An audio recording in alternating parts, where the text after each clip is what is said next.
Hi everybody, welcome back to my channel. If this is the first time you're seeing me, then hi, I'm Shreya.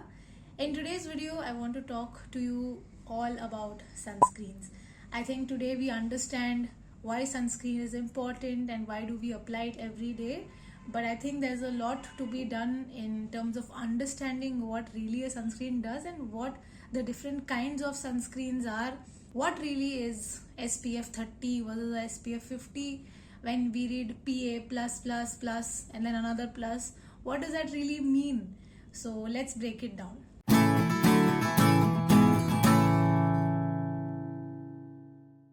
So sunscreens broadly, like we all know, are needed to protect us from overexposure to the sun. Why? Because sun lets out rays which are UVA and UVB rays. So what is the difference between the two? So first, the UVA rays. These are long wavelength rays. Remember science class back in school? Well, that's not important. So these rays penetrate deep under the layer of our skin, and they are the ones that cause aging, wrinkles, because they attack the collagen beneath our skin. And these rays can also penetrate within glass, so which is why even if you're sitting indoors, UVA rays can affect you. We often hear on our sunscreen packs it says PA++ whatever, right? So what does it mean? PA+ is just a measure of how effective the sunscreen is in protecting against UVA rays.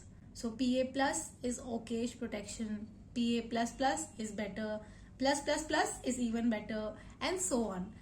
Whereas UVB rays is the short wavelength ray which actually attacks the surface of your skin, and these are the ones that impact the skin's DNA and thereby causing skin cancer, which is the bigger devil.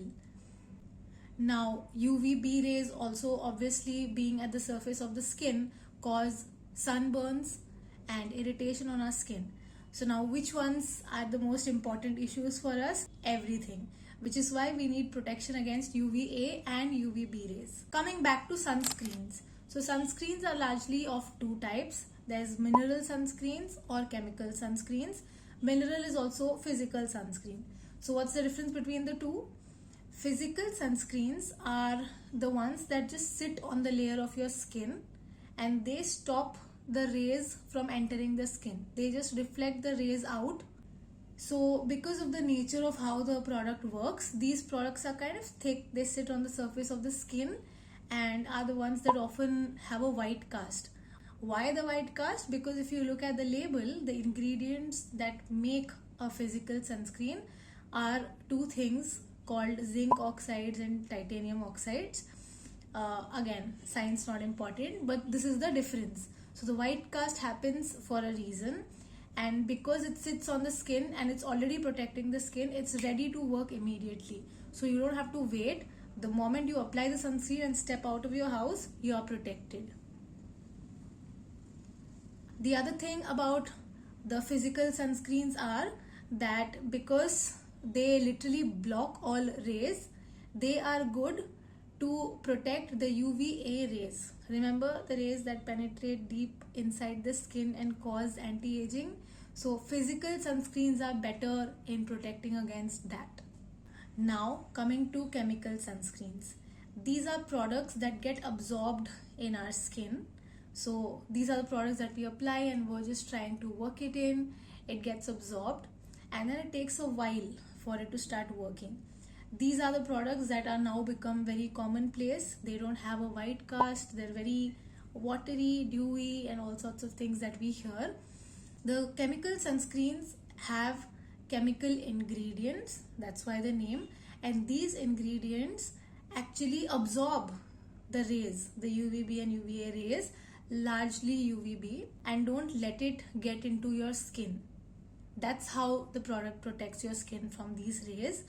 However, this entire process takes time, which is why we're often told that you need to wait for 15-20 minutes after you've applied the product and stepping out, because that's how much time it takes for the product to get activated and start giving you the kind of protection that you'll need.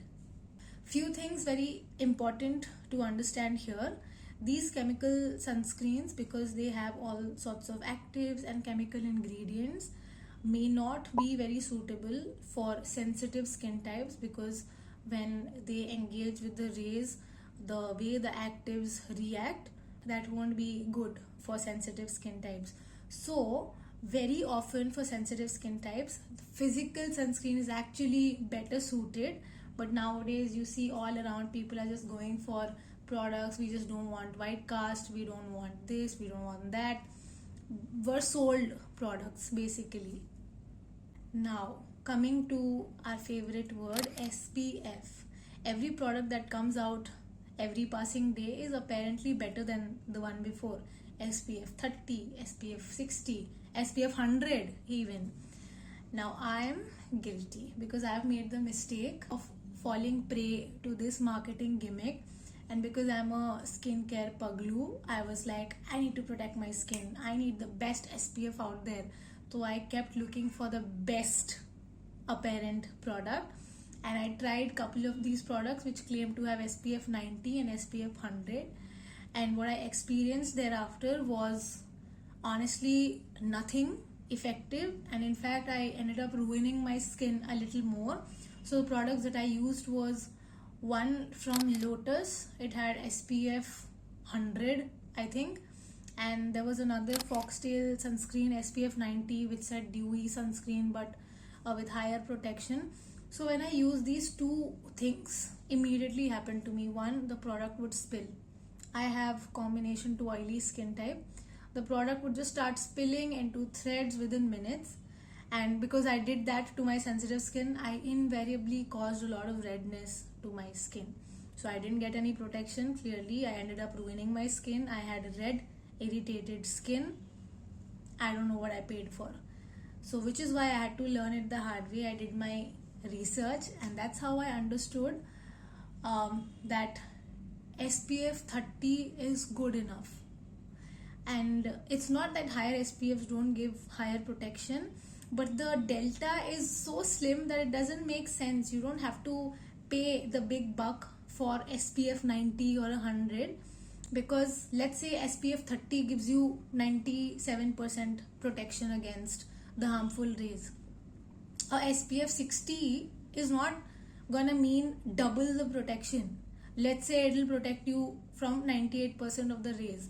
So it's just a very meager delta that we're talking about. So we don't have to lose our sleep over it, is the point that I'm trying to make. And because I've made the mistake, I want to put it out there. So SPF 30 is good enough. Stick to the basics, don't complicate. It's gonna do the job just fine as long as we're consistent. We use a sunscreen every day and we keep reapplying, hopefully every 4 hours. चलो दिन में 2 बारी लगा लो, सुबह एक and do one reapplication. I think we're good to go, and I haven't faced the problem of a sunscreen pilling or causing a lot of itching or redness on my skin thereafter. So all the popular products that you see out there which say glowing, it has skincare also, it also doubles up as a moisturizer, it doesn't have white cast, more often than not they are all chemical sunscreens, because white cast has become such a villain in the story that nobody is looking at physical sunscreens anymore. But yeah, do your due diligence. This is how you need to look at things. A quick recap: physical sunscreens are better for sensitive skin. They protect you even better when it comes to UVA rays, whereas the chemical sunscreens are better with UVB rays, which is largely protecting you against from skin cancer, sunburns, all of these things. So read up, do your due diligence, don't fall for marketing gimmicks. People are probably vouching for it, for giving paid reviews or whatever it is. Listen to your skin and you'll get all your answers. I hope the video was helpful. I'll see you again in my next video. Bye bye.